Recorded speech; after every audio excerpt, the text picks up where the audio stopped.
Hi, I'm Carl Zeus. I was just at a Friday last week, and I'm happy to report it's awesome. Thank you so much for making CNN 10 part of your Friday. Our international coverage starts in Australia, where there's been some good news, then some bad news, then more good news. Let me explain. New South Wales is a state in southeastern Australia. It was the hardest hit state by the bushfires we reported on earlier this year, though every Australian state's been affected by them. It's summer there now when the country typically sees a fire season, but this one was made worse by an ongoing drought. Tens of millions of acres burned. At least 28 people have been killed. About 3,000 homes have been destroyed, and millions, possibly hundreds of millions of animals have been affected. So what's good in all that? Well, in New South Wales, it could be coming to an end. Fire officials say all of the wildfires there have been contained, meaning some are still burning, but they've all been surrounded and stopped from spreading. Firefighters say it's been a traumatic, exhausting, and anxious bushfire season so far, but that the containment of the blazes will allow emergency workers to now focus on helping people rebuild. Okay, more bad news. A tropical cyclone recently rolled along the coast of New South Wales. It brought damaging winds, dangerous waves, and it caused major flooding. The storm's heavy rains led to the evacuation of several towns. Many schools in the region closed, and there are severe thunderstorms in the forecast for the days ahead. But the good thing about the cyclone, which is what hurricanes are called in the South Pacific, is that it's helped put out more than 30 fires since last Friday. The New South Wales Rural Fire Service called that the most positive news they've had in some time. 10-second trivia. What is the largest gulf in the world? The Persian Gulf, Gulf of Aden, Gulf of Mexico, or Gulf of Alaska?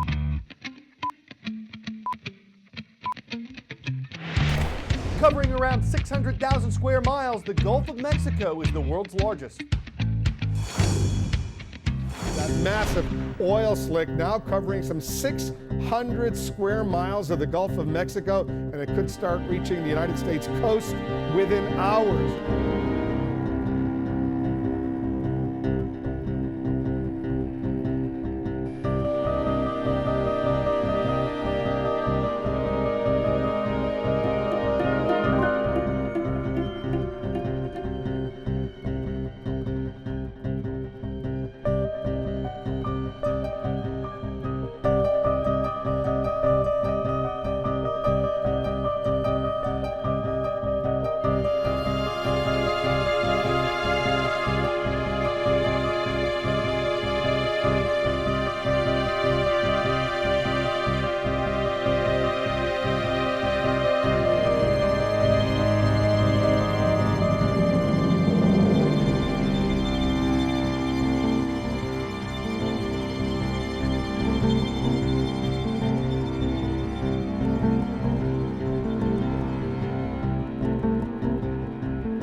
Still unknown, but possibly worse than what was originally thought.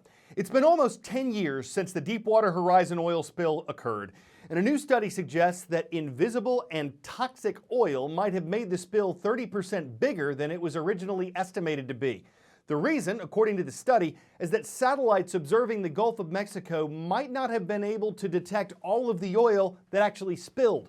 Researchers say that the three-dimensional computer simulations that they used indicated that more oil in smaller concentrations actually resulted from the spill. They say that satellite data is still the fastest and most accurate way to find oil slicks, but that in the future, new technology can help better assess how widespread they are. BP did not comment on the study. One of the most active volcanoes in Indonesia is erupting once again. Mount Merapi fired ash thousands of feet into the air yesterday as lava bled down from its crater. No one was hurt, but tourists and residents were told to stay 2 miles away from the volcano's peak. Mount Merapi is closely watched in the region because 10 years ago, it had a major eruption that killed more than 300 people and forced hundreds of thousands to evacuate the area. Officials say that from December to January of this year, volcanic activity from Mount Merapi had increased above and below the surface. Volcanic eruptions have devastated communities for centuries, killing tens of thousands of people around the world. The haunted mountain of Papua in New Guinea bursts into eruption. Lava, majestic and menacing, begins its slow, rumbling and relentless journey downward, down to the towns and villages that await its inevitable coming with terror. And with about 1,500 volcanoes on Earth, it's no wonder we worry about these mountains of molten rock. But why do they erupt? More than 80% of the Earth's surface above and below sea level is volcanic, and deep below, the Earth's tectonic plates are always moving. Most volcanic activity occurs where these plates collide. Deep within the Earth, it is so hot that rocks slowly melt and become magma. Because this flowing substance is lighter than the rocks around it, it rises. When some of these tectonic plates shift, the magma rises even higher. Some of the magma pushes through the cracks in the Earth's crust, at vents and at fissures, and reaches the surface where it is then called lava. What kind of eruption the volcano will have depends on the properties of the magma. Thin and runny magma means gas trying to escape can do so easily. When this happens, the lava will flow out of the volcano. We've seen this with Hawaii's volcanoes. Because the lava flows slowly, people can get away quickly, and it rarely results in victims.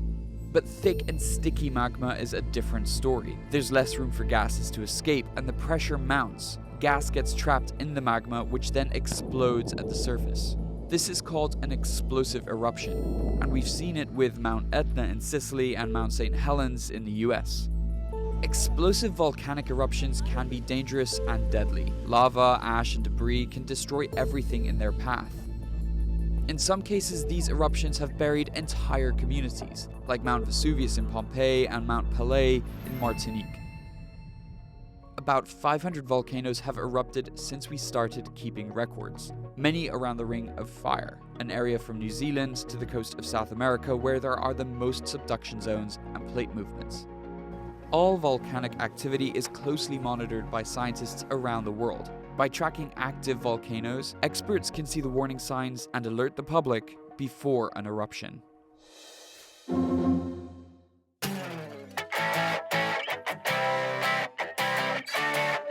For 10 out of 10, how to train a sheepdog to become a bird dog. There are a lot of geese in the area around Denver, Colorado, and after seeing his dog chase geese away from a campsite, the owner decided to use the animal in goose control, and that's become a full-time job. He says the dogs don't actually eat or even contact the geese, but they make them think that there's a predator in the area so the birds won't come back. Or should I say they won't come beak, or they won't come bark. Now you might be thinking, waterfowl idea. But when a dog has a good gander at a goose and goes on a wild goose chase, the geese it's gotta do is geese out of there in a doggone hurry before it gets herded, though not hurted, by a border collie turned border collie. All right. Tioga, Louisiana is our last stop today. Hello to all of the Indians of Tioga High School. Hope everyone there and around the world has a wonderful weekend, and we'll return on Tuesday. We're off Monday for the President's Day holiday. I'm Carl Azus for CNN.